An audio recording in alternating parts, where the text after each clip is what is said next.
आप बेटी नदी पार कर रहे हैं, बेटी ने बाप का हाथ पकड़ रखा है। अचानक बेटी ने कहा पापा आप मेरा हाथ पकड़ लो। बाप ने कहा एक ही बात है बेटा, तूने पकड़ रखा है मैंने पकड़ रखा है, इसमें क्या फर्क है? बेटी ने बोला नहीं फर्क है पापा, मैंने आपका हाथ पकड़ रखा है, बहाव तेज हुआ तो छूट सकता है, आप मेरा हाथ पकड़ लोगे तो बहाव कितना ही तेज हो आप कभी छोड़ने वाले नहीं। You will never leave me. तो मैं आज आपको यह एश्योरेंस दे रहा हूं स्टेज के माध्यम से कि मेरा हाथ पकड़ना नहीं है, हाथ पकड़वाना। लोग तब भी तंग करेंगे जब तुम्हारे अल्ले पल्ले कुछ नहीं होगा, और तब भी तंग करेंगे जब तुम सफल हो जाओगे। छोड़ेंगे साला तुमको ये, बस तुम पीछे मत हटना। देखो जब तक सफल नहीं होगे लोग सफल होने नहीं देंगे, जब सफल हो जाओगे सफल रहने नहीं देंगे। लोगों को बहुत तकलीफ होगी आपसे। जब तक सफल होगे नहीं सफल होने नहीं देंगे, जब सफल हो जाओगे सफल रहने नहीं देंगे। बात गांठ बांध लो, अगर चुनौती आ रही है तो समझ लो दुनिया बदलने वाला काम कर रहे हो। अगर चुनौती आ रही है तो समझ लो दुनिया बदलने वाला काम, क्योंकि वे तो नौकरी में तो कोई चुनौती नहीं है। सुबह भिंडी ले गए, दोपहर खाई, शाम खत्म, कोई चुनौती नहीं है, मस्त जा मस्त आ। एक ही चीज बदलेगी रोज, तेरी सब्जी, और कुछ नहीं बदलेगा।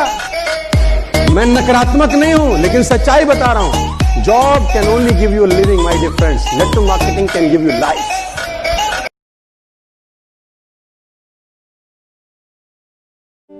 ये तो बस एक चिंगारी है, आग लगाना बाकी है। देख लिए जो सपने खुली आंखों से, उन्हें पूरा करना बाकी है। लाख आएंगी कठिनाइयां मुझे पता है, मेरा इम्तिहान अभी बाकी है। खुदा को हो मुझ पे फक्र, अभी ऐसा कारनामा बाकी है। अभी तो नापी है जरा सी जमीन, पूरा आसमान फतेह करना बाकी है। जो लोग मुझ पर हंसे, जले या रोके मेरा रास्ता, उनके लिए मेरी जीत का तमाचा काफी है। मां मेरी खुशी से लगा ले मुझे गले, अभी वो काम करना बाकी है। नाम बताने की जरूरत ना पड़े, ऐसा नाम बनाना बाकी है। नींदों को छोड़ दिया मैंने अपनी, तुम्हें जगाना बाकी है। खौल रहा मेरा लहू जुनून से, दुनिया को हिलाना बाकी है। ये तो बस एक चिंगारी है, आग लगाना बाकी है। देख लिए जो सपने खुली आंखों से, उन्हें पूरा करना बाकी है। दोस्तों मेरा नाम पुष्कर राज ठाकुर है, और ये पंक्तियां मैंने तुम्हें इसलिए सुनाई है कि जो जुनून की आग तुम्हारे अंदर छुपी हुई है, दबी हुई है, वो बाहर निकले, और जो लक्ष्य तुम हासिल करना चाहते हो उसे हासिल कर लो। आप जिंदगी में कुछ भी अचीव करना चाहते हैं, आप बहुत पैसा कमाना चाहते हैं, आप बहुत बड़े आदमी बनना चाहते हैं, अगर आपने शायद लगा दिया ना, शायद मैं जिंदगी में बड़ा आदमी बनूंगा, तो कभी नहीं हो। फेथ मतलब 100%, आर या पार। या तो विश्वास करो या बिल्कुल मत करो। क्या आपको अपने आप पे भरोसा है कि आप जिंदगी में बहुत आगे बढ़ेंगे? जब मैं अपने कॉलेज में था तो मैं लोगों को ऑब्जर्व करता था। काफी सारे लोग ये सोचते थे कि कॉलेज खत्म होने के बाद हमें एक अच्छी नौकरी मिले, और कुछ लोग तो डरते थे कि क्या हमें अच्छी नौकरी मिलेगी भी या नहीं मिलेगी। कुछ मेरे एक ऐसे फ्रेंड्स थे जो ये सोचते थे कि कॉलेज खत्म होने के बाद हम अपना एक बिजनेस शुरू करेंगे। उनके अपने प्लान्स थे और वो हमें अपने प्लान्स बताते थे। आज कॉलेज खत्म होने के कुछ सालों के बाद मैं उन लोगों को एग्जैक्टली देख पा रहा हूँ, और मैं ये भी देख पा रहा हूँ कि जो लोग बोलते थे कि हमें एक अच्छी नौकरी मिले, वो कहीं ना कहीं किसी ना किसी नौकरी में स्ट्रगल ही कर रहे हैं। और जो फ्रेंड्स ये बोलते थे कि हम अपना एक बिजनेस करेंगे, वो आज एक बड़ा बिजनेस कर रहे हैं। यहां पे ये चीज क्लियरली पता लगती है कि जो जैसा सोचता है उसे एग्जैक्टली वैसा ही मिलता है। आज अगर आपके पास दो चॉइस हो कि आपको बड़ा सोचना हो या आपको छोटा सोचना हो, तो आप क्या करोगे?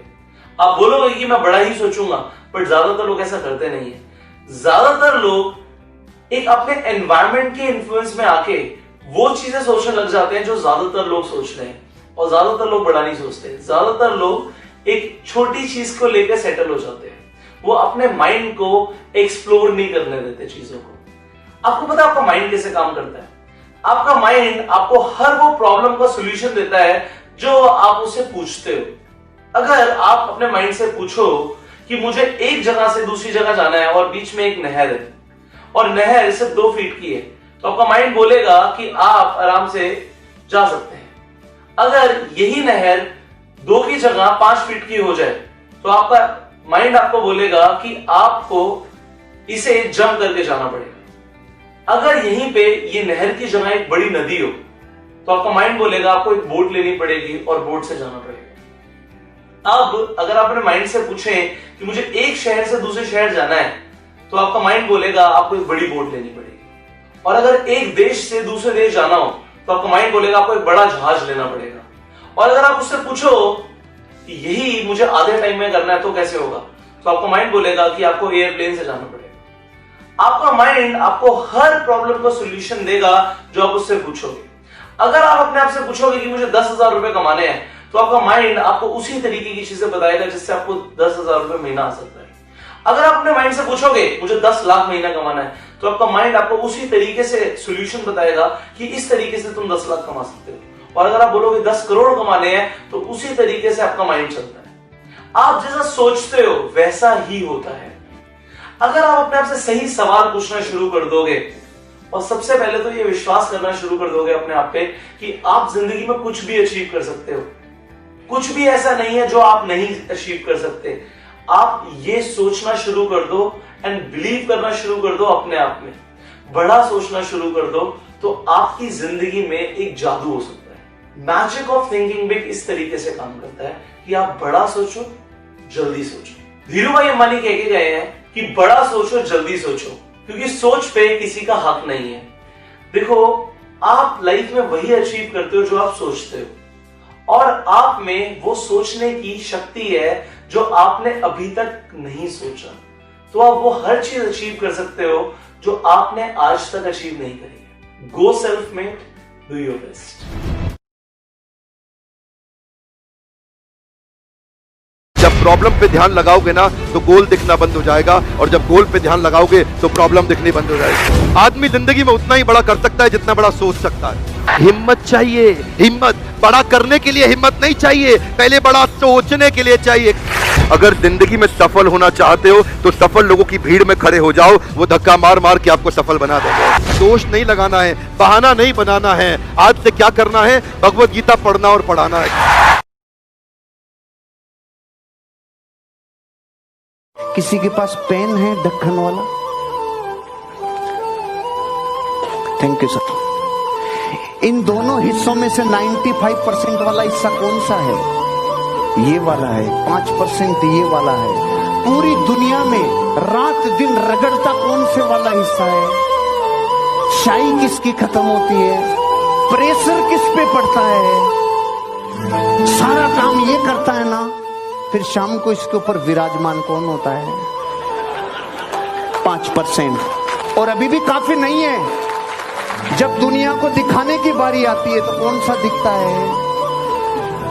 अब आपको अगर इसके बाद भी ये तड़प पैदा नहीं हो कि मुझे 5 में रहना है कि 95 में, तो आपका शनि भी कुछ नहीं बिगाड़ सकता। इसलिए दुनिया में कोई आपकी समस्या नहीं है, खुद के अलावा कामयाबी को कोई माइका लाल रोक नहीं सकता। अगर आप कामयाब जीवन में हो नहीं रहे हो तो आप ही वजह हो, दूसरा नहीं है, आप ही हो, कोई दूसरा नहीं है। अरे कोई वस्तु दूसरे वस्तु में हस्तक्षेप नहीं कर सकती, यह धरती का अनमोल नियम है। आप अपनी जिंदगी की बीमारी खुद बन जाते हो। सेल्स की दुनिया में जिसने खुद को जीत लिया वो हर समस्या को जीत लेता है। जब कोई इंसान ठानता है तो विज्ञान दांतों तले अंगुली दबाती है। सबसे पहले विज्ञान दांतों तले अंगुली दबाती है। दुनिया में सबसे ज्यादा वजन किसने उठाया? तो लोग आंसर देते हैं जो वेट लिफ्टर होगा उसने उठाया। नहीं, उस मां ने जिसका बच्चा मिनी ट्रक के नीचे दब गया, सेकंड्स लगे और उठा दिया मिनी ट्रक को उस मां ने, जो 20 किलो वजन नहीं उठा सकती। साइंस के पास जवाब नहीं है। क्यों? ठानना पड़ेगा का फार्मूला ना केमिस्ट्री में है, ना बोटनी में, ना जूलॉजी में, ना अर्थशास्त्र में, विश्व की किसी किताब में ठानना पड़ेगा का फार्मूला नहीं। सबसे तेज कौन दौड़ा? तो पूरी दुनिया बोलती है जिसने बहुत तेज दौड़ने की प्रैक्टिस सालों से की होगी। अरे वो दौड़ा जिसके टांगे नहीं थी और रोड से दौड़ा, वो दौड़ा। क्यों? बच्चा कैंसर से मर रहा था। विज्ञान कहती है 9 डेसिबल से ज्यादा दर्द इंसान के हो जाए तो मर जाता है। और गर्भवती मां अपने बच्चे को जन्म देते टाइम 12 डेसिबल दर्द सहन कर जाती है। ये कैसे हो सकता है? अनबिलीवेबल। हम कह रहे हैं ना, ठानना पड़ेगा का उत्तर पूरी दुनिया में अगर किसी के पास है तो वो भारतीय दर्शन के पास है और विश्व की कोई मैथमेटिक्स में नहीं है। ठानने से वो हो जाता है जो हजारों हजारों सालों में साइंस नहीं देख पाती। एक लात किसी के कई सालों पहले साउथ अफ्रीका में मारी गई। किसी को यह नहीं पता था कि यह लात इतनी भारी पड़ेगी कि वो आदमी ठान लेगा, तुमने ट्रेन से लात मारी है, मेरे देश से लात मारूंगा। ठान लिया, ठान लिया। जिंदगी में जब ड्रीम जागता है, जब डिसीजन की पावर जागती है, जब डेस्टिनेशन पुकारती है, तो अंदर से कुछ ठानना चालू होता है। अंदर से रात को 3-3 बजे अंगुलियों में खून आ जाते थे ठंड में। सचिन तेंदुलकर के ये हिस्सा किसी ने नहीं देखा। सारी दुनिया को सिर्फ फिनिश प्रोडक्ट पता है। क्रिकेट का भगवान, अरे बना कैसे? रातों प्रैक्टिस, ठाना। अमिताभ बच्चन 400 करोड़ माइनस, यहां से अर्थ से सीधा फर्श पे, फिर जिंदगी में ठाना और फिर उठ गया। ये ठानने की जो फिलॉसफी है ना, ये बेचने वालों को पता चलने के बाद बहुत आगे जाते हैं। ठान सकते हो, ड्रीम देख सकते हो। अरे क्योंकि काम कारण के बिना होता नहीं है। मैं आपको बताऊं, इस दीवार को तोड़ो, और तरीके और बताता हूं। इसको सब्बल से, हथौड़े से, बुलडोजर से तोड़ो। आप तोड़ेंगे भाई साहब? और तरीके भी बता दिए तो भी नहीं तोड़ेंगे। और मैं आपको बोलता हूं, जो तोड़ेगा उसको 100 करोड़ रुपया उधर रखा है वो पहले मिलेगा। अब तरीके पूछोगे मुझसे आप? चाहे कोई पत्नी को लाके तोड़े, कोई बाठे से तोड़े, चाहे कुछ भी करे, तोड़ेगा कि नहीं? पहले कारण नहीं था और अब ठानने का कारण। 100 करोड़ भाई, फोड़ रहे भाई, फोड़, कारण हो गया।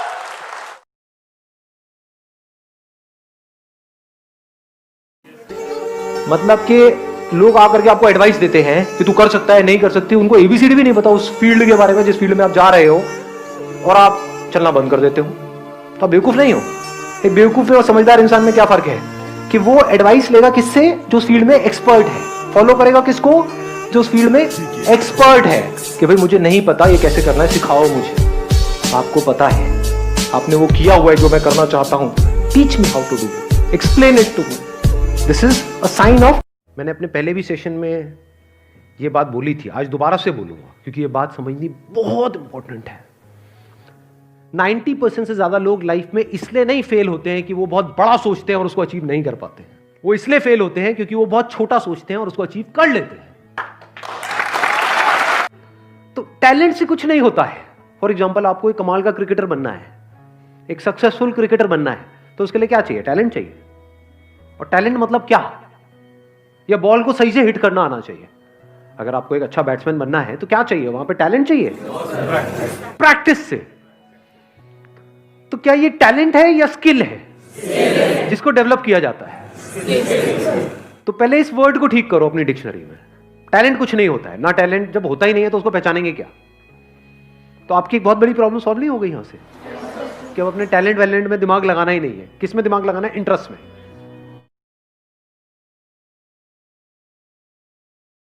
I'm really sorry to say this, but you will never win. I'm not kidding you. I'm damn serious right now. You're never going to win it. You're never going to make it big in life. आपको समझ में आ रहा है ऐसा हो क्यों रहा है? Because you're not willing to change. Because you're not willing to learn. Because you're not willing to get information. Because you're not willing to bring about a change that you require in your life. एक question है मेरा आपसे। ये जो मेरे पीछे दीवार है, अगर इस दीवार को मैं बार बार धक्का देता रहूंगा, धक्का देता रहूंगा, धक्का देता रहूंगा, तो क्या ये दीवार हिलेगी? पूरे दिन भी लगा दूंगा, पूरे हफ्ता भी लगा दूंगा, तो भी ये दीवार हिलने नहीं वाली है कि नहीं? क्योंकि आपको पता है ये एक्शन से रिजल्ट्स नहीं आने वाले। मगर आपको पता है आप लाइफ में भी यही काम कर रहे हो, यही गलती कर रहे हो। आप सेम एक्शंस करते चले जा रहे हो एंड एक्सपेक्ट करते हो कि डिफरेंट रिजल्ट्स आए। ऐसा कभी भी नहीं होने वाला। To get different results you need to do something different. तो फिगर आउट करो कि आपको सक्सेस पाने के लिए किस चीज की अभी बहुत ज्यादा जरूरत है। नए एक्शंस लो, नई चीजें सीखो, उन चीजों को इंप्लीमेंट करो एंड रिजल्ट्स आपके पास खुद ब खुद आएंगे। दीवार को धक्का मत दो, नई चीजें सीखो, नए एक्शंस करो। Best of luck. सेल्स में सेलिंग नहीं करनी है, रेकमेंड करना है। अब रेकमेंड कैसे करा जाता है? आपने ध्यान से देखा, जब भी कोई पेशेंट एक डॉक्टर के पास जाता है, डॉक्टर बहुत आराम से बैठ के पेशेंट की प्रॉब्लम सुनता है एंड उसके बाद उसको रेकमेंड करता है कि कौन सी दवाई लेनी है। And the similar thing has to happen whenever you are trying to sell something.